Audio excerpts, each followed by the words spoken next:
Good morning, students. Myself, Professor Ganesh Diyar. Today, I'll be teaching with swapping and paging. Forcem OS, Chapter 8, Memory Management Unit. So, in this, I'll be covering about swapping, contiguous allocation, and paging. So remember always, students, when we take the process to execution, initially we have to take that process to the memory, that is inside the memory, and then yes, it has to wait in the queue. Then only we can go for execution. So there are 3 steps we have to do before. That is, we have to get inside the memory and wait for the queue, and then access and execute the process. So that is what program must be brought into the memory and then placed within a process for it to be running. So we have an input queue and we have where the ready queue is there. So now, binding of instructions and data to memory, there are 3 stages there. First one is compile time. So compile time is where we know the location of the memory in here. That is, before only we'll be knowing. So it will generate the absolute code and it compiles when it starts. Whereas load time, when we don't know the memory location, we have to locate that code and relocate or recompile that one. That is load time, right? Execution time, it is where we move to its execution part, right? It is a final state, right? We know what is execution time. Delayed until runtime if the process can be moved during its. So now the diagram tells you what the differences between compile time, load time, and execution time. Compile time, where the source program, we know the location of the compiler or the assembler and the program. Then we loading onto the debugger. Then the load time takes, where we don't know what is the location, where a relocatable code will be generated and will be sent to the execution state, where it will start its execution. Now, what is logical address and what is physical address? See, very simple. Address generated by a CPU is called as logical address or also virtual address. The address seen by the memory unit itself is called as physical address. Logical, always remember, we call it as virtual address also, right?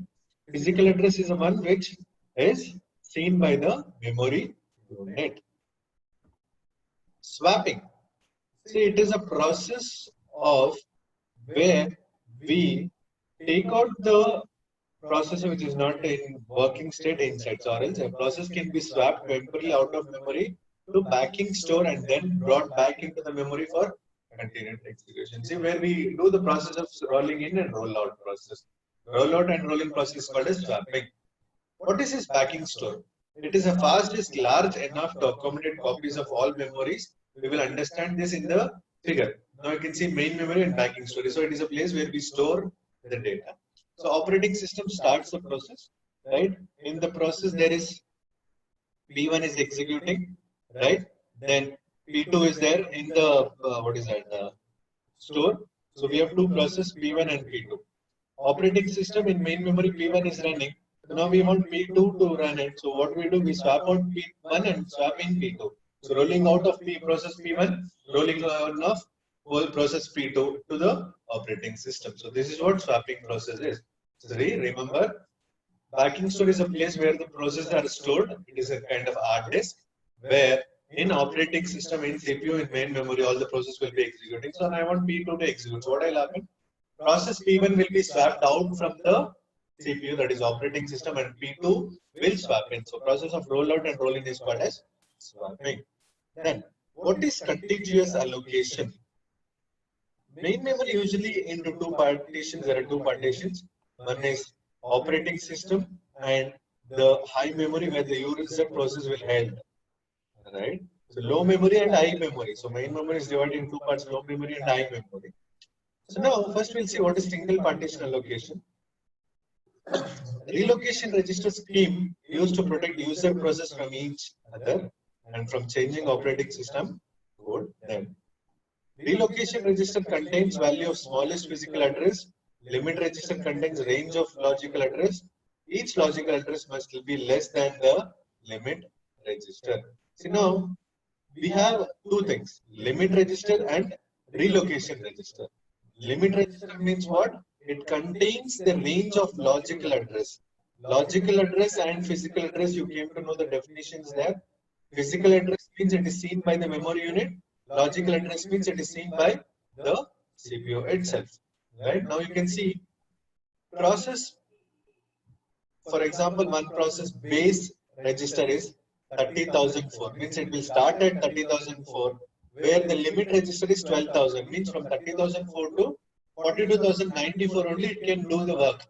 So this is what base register and limit register, which will define the logical address space.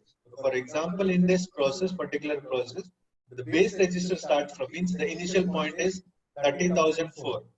Its limit is 12,090, so it will start from 30,004 to end until 40,090.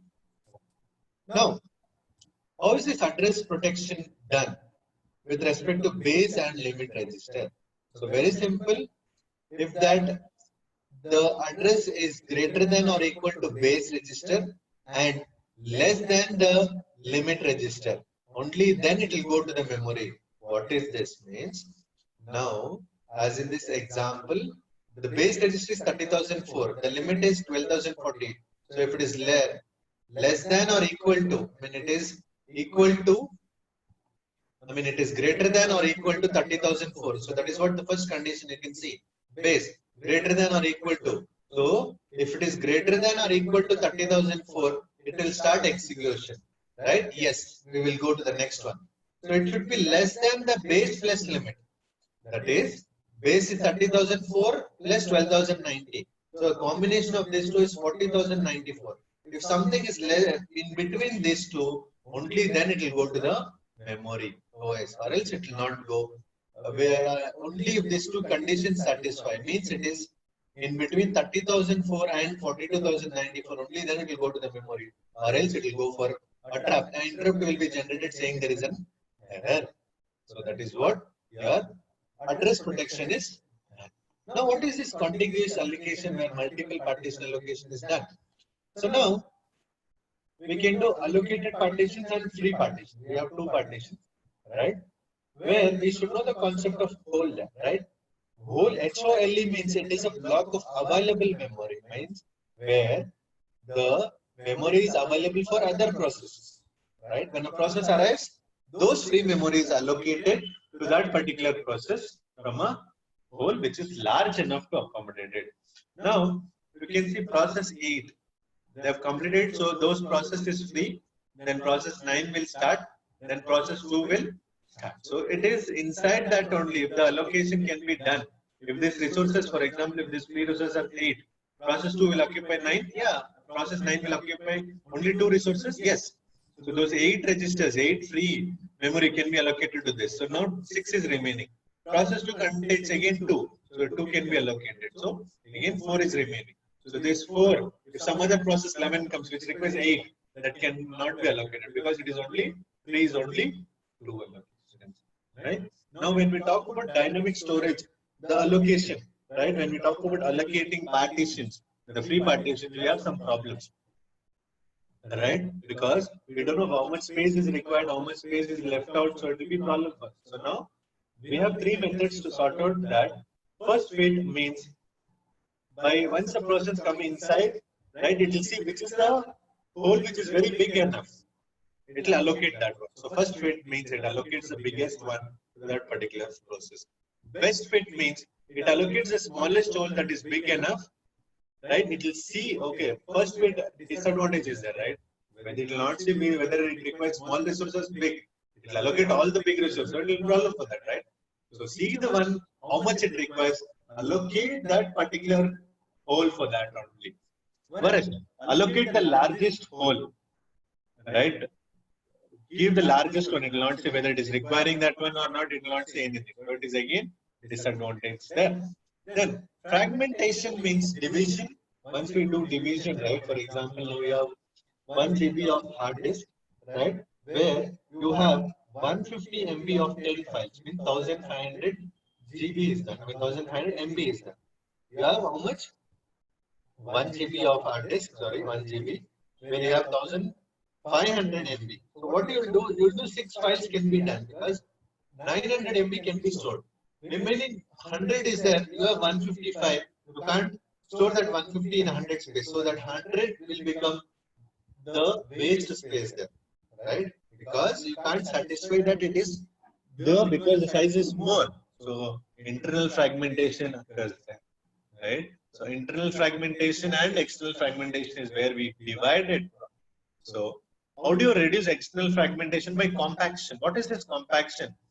Means compaction is the one which is possible only if relocation is dynamic. So it should be dynamic in nature.